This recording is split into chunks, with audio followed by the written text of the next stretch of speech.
Praise the Lord, hallelujah. तुम तब तक पसीना बहाकर रोटी खाओगे जब तक तुम उस भूमि में नहीं लौटोगे जिससे तुम बनाए गए हो। तुम मिट्टी हो और मिट्टी में मिल जाओगे। तुम मिट्टी हो और मिट्टी में मिल जाओगे। उत्पत्ति ग्रंथ अध्याय 3 पद संख्या 19।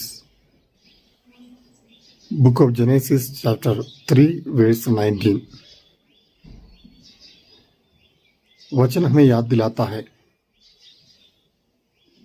कि हम मिट्टी से बने हुए हैं और हम मिट्टी में मिल जाएंगे।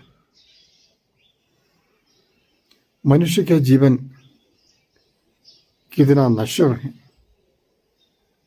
क्षणभंगुर है, इस बात को मन में रखते हुए हमें जीवन बिताना चाहिए। इसलिए वचन में बताया गया है कि हमें विधाता पर भरोसा रखते हुए, सृष्टिकर्ता परमेश्वर पर भरोसा रखते हुए जीवन बिताना चाहिए। हमारा ये शाश्वत घर नहीं है। इस संसार को छोड़कर, इस देह को छोड़कर, यहाँ की सुविधाओं को छोड़कर, धन दौलत को छोड़कर, मोह माया को छोड़कर हमें प्रभु के पास लौटना है। इसलिए हमें याद रखना चाहिए कि मैं मिट्टी मात्र हूं। स्तोत्रकार कहता है कि मनुष्य की घास की तरह है मनुष्य का जीवन, क्षण मात्र में दिखाई देता है। हवा लगते ही या धूप खिलते ही वो मुरझ जाता है। हमारे जीवन की नश्वरता के बारे में जानना चाहिए।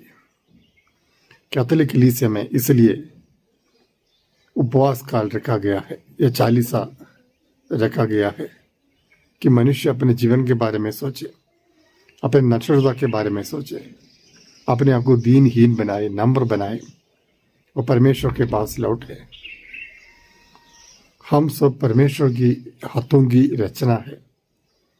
इस सच्चाई को ध्यान में रखते हुए परमेश्वर के वचनों पर आधारित एक जीवन बिताना हमारा कर्तव्य है, हमारी जिम्मेदारी है।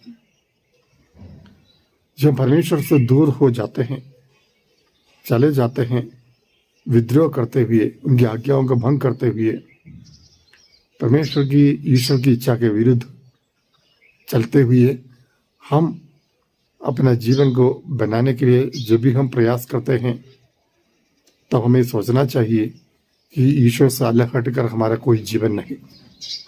अपने जीवन को बना नहीं पाएंगे क्योंकि हमारे जीवन उनके हाथों में ही सुरक्षित है। इस नश्वर जीवन को संभालने वाला, हमें परिपालन करने वाला, हमारे जीवन को सुरक्षित रखने वाला वही परमेश्वर जिसने मुझे बनाया है। हालेलुया। आप यारे भाइयों बहनों, कैथोलिक कलीसिया में उपवास काल की शुरुआत में ही माथे पर राख लगाकर कलीसिया पश्चाताप की आह्वान दे रही है। पश्चाताप के दिनों में, प्रायश्चित के दिनों में, प्रार्थना के दिनों में, उपवास के दिनों में प्रभु के 2 कदम निकट पहुंचने का हम प्रयास करें। ये काफी नहीं कि हम अपने आप को परहेज रखें, इससे बढ़कर हमें प्रभु के निकट जाने का प्रयास करना चाहिए। वचन को स्वीकार करना, प्रभु की इच्छा को जानने का प्रयास करना, ये सब बातें महत्वपूर्ण है। हम प्रार्थना करते हैं परमेश्वर हम सबको आशीष दे ताकि हम अपने जीवन के नश्वरता के बारे में मनन करें और उस अनश्वर जीवन के लिए जो शाश्वत जीवन प्रभु हमें देने वाला है, स्वर्ग राज्य में जो अनंत जीवन, उसे प्राप्त करने की एक इच्छा हमारे मन में रखते हुए हम आगे बढ़े। हमारा जीवन नश्वर है, हम मिट्टी है, हम मिट्टी में मिल जाएंगे, हम मिट्टी में मिल जाएंगे। इसलिए गर्व करने की का घमंड करने का कोई कारण नहीं। घमंडी ना बने, परमेश्वर पर अपने आप को दीन और हीन बनाए, नम्र बनाए, लीन बनाए, परमेश्वर के सहारे, ईश्वर के सहारे जीवन बिताने का प्रयास करें। आमीन। ये पिता परमेश्वर, आज के वचन के लिए आपको धन्यवाद देते हैं प्रभु। हम मिट्टी से बने हुए, मिट्टी मात्र है प्रभु। जिस तरह कुम्हार मिट्टी से अलग अलग बर्तन बनाते हैं, उसी प्रकार आपने हमें बनाया है। जिस तरह कुम्हार के मन में एक उद्देश्य है, उसी प्रकार हमारे हृदय में, हमारे जीवन के बारे में भी आपके हृदय में एक उद्देश्य हम जानते हैं। उस उद्देश्य को पूरा करने के लिए हमें कृपा प्रदान कीजिए। आमीन।